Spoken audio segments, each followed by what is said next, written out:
Okay, y'all, thank you. Thank you very much, you people from Scotland.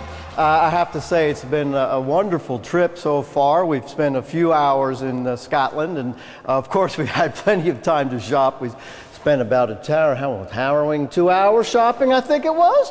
Well, my name is Will Springer. I'm the communications officer for a lovely lady who you'll be getting to meet in the next few minutes. I would love to introduce her to you just now, to the fine people here in Scotland. Ladies and gentlemen, the one and only, the next Vice President of the United States, Miss Sarah Palin. Thank you. Thank you so much. Thank you. Thank you. Thank you. It's lovely to be here. First up, I just wanted to say that I am so excited to be here in your beautiful country.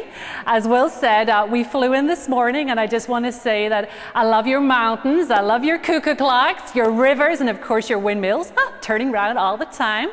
Anyways, I love your new studios here at Pacific Key. Now, Alaska, where I live, is also beside the Pacific, so I guess that makes us, well, neighbors. Anyway, my reason for coming here was to take up the offer of being on Why Not Mackay, and also John McCain, my boss, he makes great chips, by the way.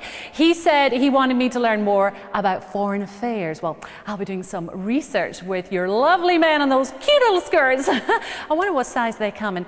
Anyways, what do I have planned for my visit to this great state of yours? Well, I hope to take out some moose. Go to some hockey games. Go, Scotland's hockey moms. Also, I'm going to catch up with your First Minister, the very Reverend Alex Salmond, and I'm sure I'm going to get on so well with him because with a name like Salmond, well, he must come from Alaska as well. Also, a bit like Sarah Brown, I will not be taking any questions from the media. I just want to take this opportunity, though, to say, live from the studios of STV, this was Why Not Mackay. Good night.